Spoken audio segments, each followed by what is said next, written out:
question. What is rights of nature? Why is it needed? Kai talked a little bit about why it's needed, but explain to us a little bit, what is rights of nature? Thanks, Simon, and thanks everybody for being here. Rights of nature is really couched in terms of legal logic, if you will.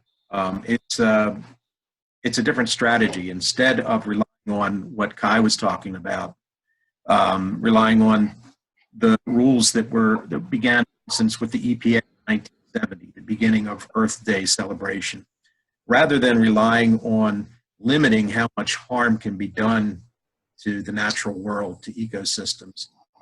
The idea of rights of nature, recognizing and codifying rights of nature in law, is about establishing the actual legally enforceable rights of ecosystems not to be damaged, not to be destroyed by human activity, and to hold humans responsible for upholding those rights.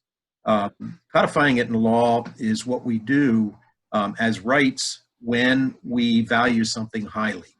So rights of free speech, rights not to be incarcerated without cause and without a fair trial and so forth. They've become known as, as very valued rights, things that we want to preserve and things that other laws can't reach, can't violate.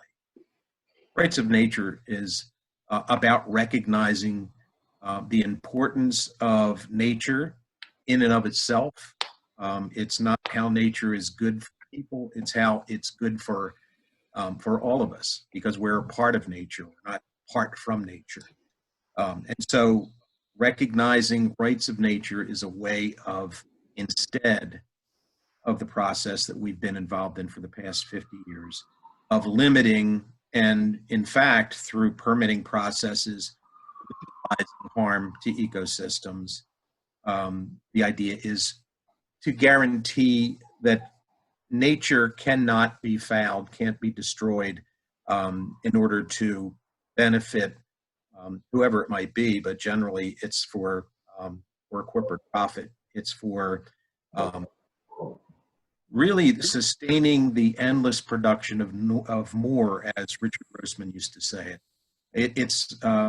If we're going to take seriously the limitations of Earth's resources, its gifts to all of us, that we can't simply extract endlessly for our amusement and convenience, that it's important for us to put limitations on our activities as human beings, as people, and recognize that nature itself has rights, and that our convenience and our entertainment cannot trump those rights.